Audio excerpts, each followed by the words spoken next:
Welcome, Santa Clarita. This is your essential weekly connection to the most important news stories affecting our valley. On KQRU 107.9 FM, we go beyond the headlines to bring you the stories shaping our present and future. Get ready to be informed, inspired, and entertained. This is Santa Clarita Weekly. And now, here's your host, Sage Rafferty.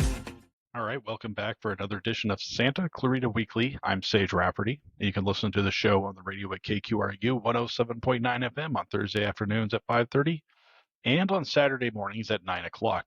And we're also on YouTube and Instagram, and you can find us online at santaclaritastar.com. So thanks for tuning in. We got a packed show for you today.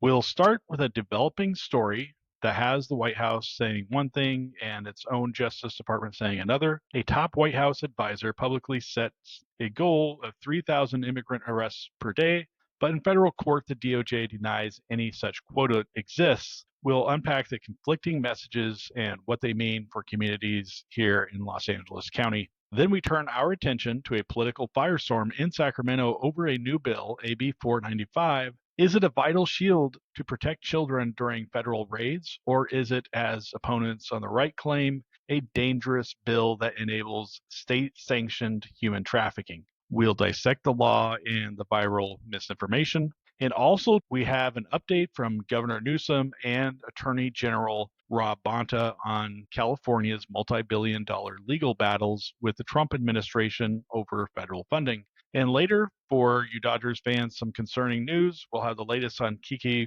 Hernandez's nagging elbow injury and why his potential absence would be a major blow to the team's October magic. So we're turning our attention to a developing story from Politico that seems to have a direct line to our community, highlighting a stark contradiction between what the White House is saying publicly and what the Department of Justice is arguing in court. Earlier this year, in a statement that made headlines, senior White House advisor Stephen Miller announced a goal for Immigration and Customs Enforcement, or ICE, and the target, a minimum of 3,000 arrests per day to advance President Trump's mass deportation agenda.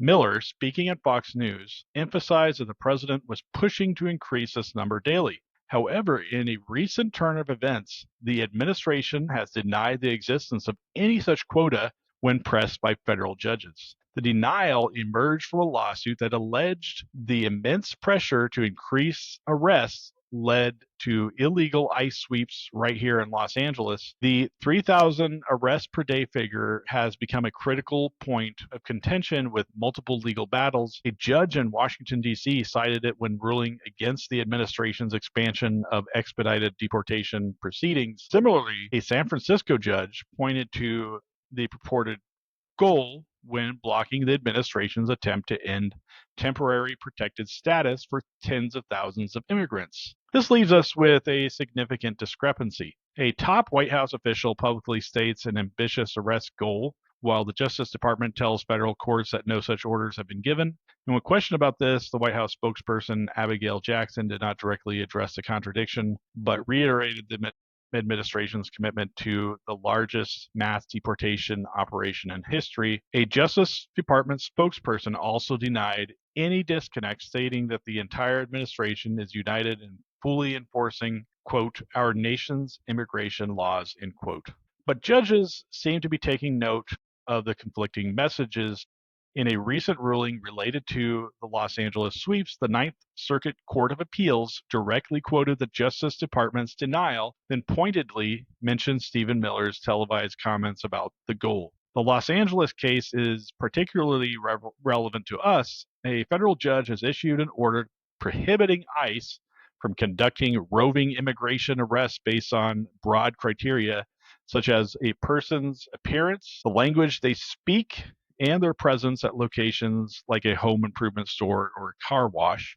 The court stated that these factors impermissibly cast suspicion on large segments of the law-abiding population. Immigration advocates argue that the pressure to meet a daily quota, whether official or not, could lead to violations of due process and other legal principles. They contend that this single-minded focus on numbers could incentivize arrests that don't meet the legal standard of reasonable suspicion. This situation raises important questions about transparency and the rule of law. What are the real directives given to immigration enforcement officers? And what does it mean when the White House and Justice Department present such different stories? It's a story with significant implications for our community, and we will continue to follow it. You are listening to KQRU 107.9 FM in Santa Clarita. You can listen to Santa Clarita Weekly on Thursdays at 5:30 p.m. and on Saturday mornings at 9, and on YouTube, Instagram, wherever you listen to podcasts. State-sanctioned human trafficking. That is the explosive accusation being leveled right now against the bill moving through the California legislature. The bill is AB 495. Its supporters say it's a vital shield to protect children during federal immigration raids. Its opponents say it creates a dangerous pipeline for predators. So where's the truth? Is it a compassionate lifeline for families in crisis, or a reckless threat to child safety? Let's dissect the law and expose the facts behind one of the most controversial bills of the year. What happens to your children if you don't come home? For thousands of families in California, this isn't just a question. In 2025, it's a daily terror. Aggressive new immigration raids are tearing families apart, leaving U.S. citizen children stranded at school or, even worse, swept into the foster care system when a parent is detained. To prevent this, California created Assembly Bill 495.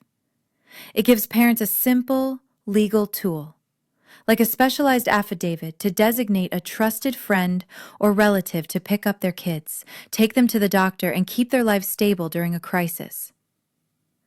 But a storm of misinformation is spreading online, claiming the bill is a dangerous plot to legalize human trafficking. Denise Aguilar Mendez, a January 6th insurrectionist, is a popular right-wing influencer in California, and she has been spreading misinformation. California is about to pass one of the worst bills we have ever seen. AB 495 would allow for any non-family member adult to take guardianship over a minor child. And no, this is not an exaggeration. As always, we encourage you to go to Legiscan to read the bill. And just note here, this bill is going to be heard in appropriations on August 18th at 10 a.m. This states, the bill, the Family Preparedness Act of 2025, would expand the type of person who is authorized to execute a caregiver's authorization affidavit to include a non-relative extended family member as defined, and grant them the same rights to authorize school-related medical care as defined for the minor that are given to guardians as specified. So a non-relative family member just means an adult is able to go online, download the affidavit, and put in their information as guardian. Now, if a parent signature is missing, there is a box that says parent cannot be located. Form that they're able to download, and if you look right here, it says I am unable to contact the parent or any other persons having legal custody of the minor at this time to notify them of my intended authorization. The author of this bill states this is intended for families who are facing deportation or who have been deported and their children are here. However, nowhere in the bill does this talk about one specific demographic. This will apply to all children in the state of California. Any adult is able to take guardianship of a minor child and make educational and medical decisions for that child without parental consent, knowledge, or notification. The bill quietly passed the Assembly and the Senate committees, and it is now going to be heard in appropriations where it will go to the Senate floor. This is what Gavin Newsom and his administration are calling Trump-proofing California. It is allowing for state-sanctioned child trafficking. A terrifying claim.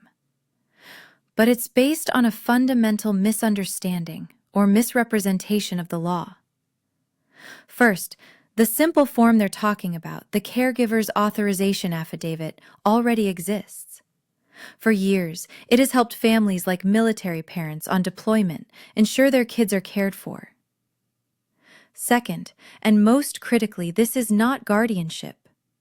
A caregiver affidavit does not transfer custody. The parent retains all their legal rights and can revoke the caregiver's authority at any moment with a simple phone call. AB 495 just strengthens this existing tool, making it clear that schools and doctors must accept it. The debate over AB 495 isn't really about a dangerous loophole. It's about whether or not immigrant parents have the right to decide who cares for their children in a crisis. It's about empowering parents to create a safety plan, a paper shield to protect their family from the worst possible outcome. If you would like to read more about the controversy around AB, visit santaclaritastar.com. We have an article on the subject on the website right now. So let's change subjects and let's talk about the lawsuits that California is presenting against the Trump administration. The Trump administration has been trying to cut funding to the state of California allocated by Congress, which according to the Constitution has the power of the purse. California has responded with a number of lawsuits. Governor Newsom and Attorney General Rob Bonta held a press conference on August 4th where they gave an update on the lawsuits. They claimed that they have been able to protect over $168 billion in federal funding. Let's listen to that press conference. Good afternoon, everybody. Thank you for being here. Rob Bonta, California Attorney General. I first want to start by welcoming our incredible governor. Wonderful to have him at the California Department of Justice, as always, and want to thank him for his courage, his conviction, his inimitable leadership. It's always a pleasure to stand with the governor, literally, and also in our work here, and that's what we're here to talk about. We're standing together in our shared mission to protect and defend California and Californians, and the report my office is putting out today is proof of that mission in action, and this is the report as required by the legislation to report back to the legislature on how we're using the special session funding. It sets forth how we've used the $5 million so far and goes through the different cases and other efforts and actions that we've taken to date. And as I like to say, as others say as well, we are bringing the receipts. And so let me talk about what we've accomplished. Since President Trump took office on January 20th, the federal administration has led a sweeping campaign to illegally withhold funding and services, to dismantle the federal government, and to strip Californians of their constitutional rights. In return, California DOJ has had to file 37 lawsuits against the federal administration in just 28 weeks, more than one lawsuit per week. We've successfully secured early relief in 17 of 19 cases where we've asked for it and where the court has ruled. So out of 19 times where we've gone to court and asked for a temporary restraining order or a preliminary injunction, 17 of those times we've gotten it. Today we have 13 court orders blocking President Trump's illegal actions. On top of that, there have been other instances where the administration has conceded and reversed course outside of a court ruling, without a court ruling to document and affirm that fact. So there's other metrics for victory as well. One example of that is just recently, when days after we filed a lawsuit, the Department of Education restored funding it had illegally frozen and that we had made a subject of our lawsuit. We've also brought more than 40 amicus briefs, filed more than 40 amicus briefs in support of other related cases that are aligned with our mission and our work. In just the first 6 months, California DOJ's actions have restored, protected, and defended over $168 billion in federal funding that our state, that our communities, that our families rely on. So $5 million of special session money to fund the work, to support attorneys and paralegals in my office, $168 billion protected. That means that for every $1 we've been given by the legislature and the governor from special session funding to do this work, and we are very grateful for that funding, we've returned $33,600 for the state. $1 for $33,600 in return. And just to put it in perspective, if you told a Wall Street investor they'd get a $33,000 return on every $1 invested, they would trip over themselves to get in on that deal. In its first week, the Trump administration tried to freeze $3 trillion with a T dollars in nationwide funding. Less than 24 hours later, we were in court to freeze him in his tracks, saving $168 billion for California alone, 1/3 of our state's annual budget. When the administration's initial attempt at a wide net cut failed, it changed course and it flooded the zone with near constant attempts to cut off funding anywhere and everywhere they saw an opening. Like a dangerous and unruly game of whack-a-mole. They kept coming for the same funding, to cut it off, to impound it. We've been ready to strike back at every turn, securing early court wins to protect a total of $11 billion from the onslaught of successive attacks, some of which were repeated attempts to claw back the same funding sources we'd already protected from in our first effort in week 1. So we protected it once in week 1. They came after it again. We defended it, that funding again. Through those lawsuits, we saved approximately $7 billion in grants to upkeep the roads, railways, and airways and bridges that connect our communities, that ensure our people can safely get to work, get to school, and return home at the end of the day. We saved $939 million for California schools just weeks before classes started again. Funds for before, after, and summer learning programs, teacher preparation programs, and to support students learning English. We saved $972 million in critical public health funding for the state, funding that ensures access to immunizations, that identifies, tracks, and addresses infectious diseases, and that modernizes our public health system. And we saved more than $300 million for electric vehicle infrastructure to ensure our state is ready and able to move into a future driven by electric vehicles. Those are just some of the examples of the savings that we've had, the successes that we've secured. California isn't even asking for its fair share of federal funding. After all, we are the biggest donor state in the country, paying more federal taxes than we get back in return. What we're demanding is that we get the funding that's already been legally approved and appropriated to our state. Funding that comes from our tax dollars to support our schools, healthcare, transportation, and much more. The money is critical, and it touches every corner of California. But our work goes far beyond dollars and cents. It's also about stopping the federal administration from senselessly tearing down the federal government and the services Americans count on it to provide, paid for by our tax dollars. Is our government perfect? No, no institution is. But lighting it on fire and walking away is not the answer. That only stands to hurt our people and set our nation back for generations to come. We blocked the administration's attack on the Department of Health and Human Services because we need it to continue protecting the health and safety of millions of Americans, to combat infectious diseases, reduce smoking-related deaths, and ensure all families have access to early childhood programs.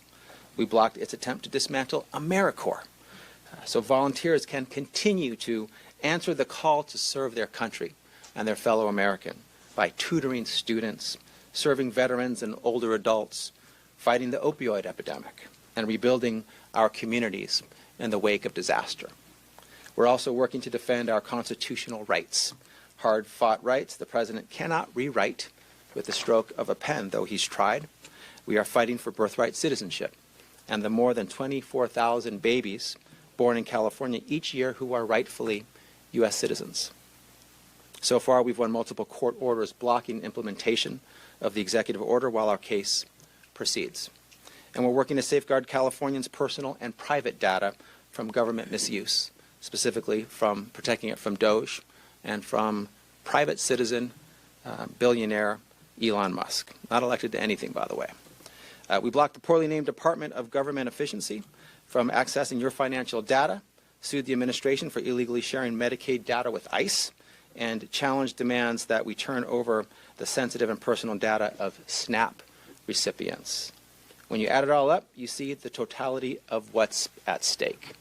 The California dream. The idea that every Californian, no matter how they look, where they live, or how much money they have, can send their kid to school, go to the doctor when they're sick, and put food on the table and a roof over their heads. Can work hard, support their families, and give back to their communities. Can rely on their federal and state government to have their back. I want to be very clear. I don't want to have to file these lawsuits. I'd much rather work with the federal government to serve, protect, and uplift our people and our state. In fact, the moment the Trump administration stops breaking the law and violating the Constitution, we'll stop suing. It's simple. Until then, we have no choice but to take legal action. No one is above the law, not even the President of the United States. When you break the law, you need to be held accountable. Plain and simple. The irony is the President has an enormous amount of lawful power at his fingertips. There's so much he can actually do legally. If he just stick to that, we wouldn't have a case against him.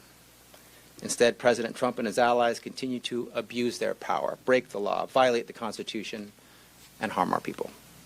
Be it threats to our schools, research for our future, medical care for our sick, or infrastructure that keeps our communities working. There's too much at stake to sit idly by and follow and allow the President to continue unchecked. So you've got my word.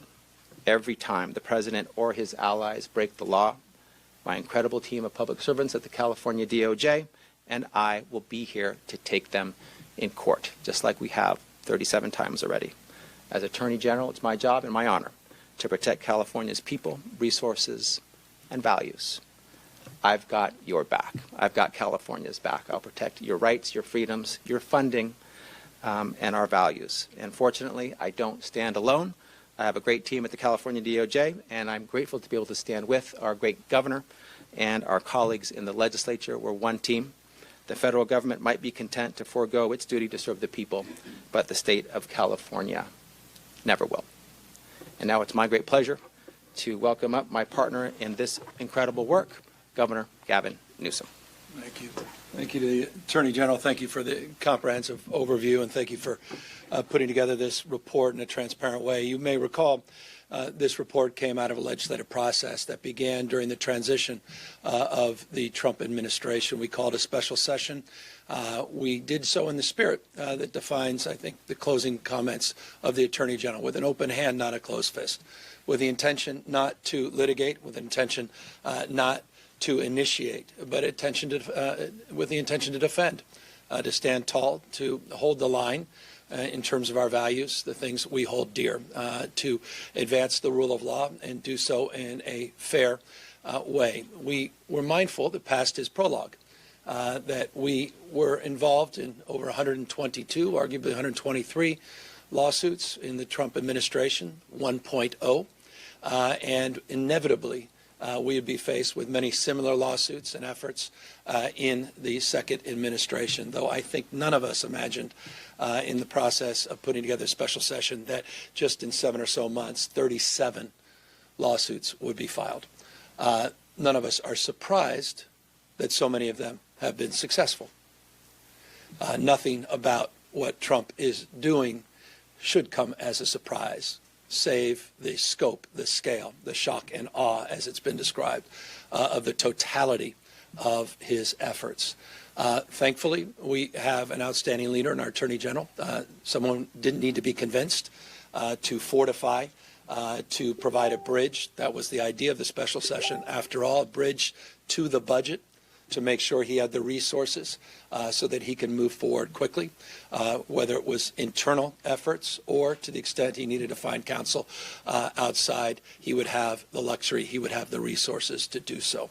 With the support of the legislature, we not only advanced the $25 million in the special session, but with the support of the legislature just a few weeks ago, we also were able to significantly increase the ongoing support for our litigation posture here at the DOJ.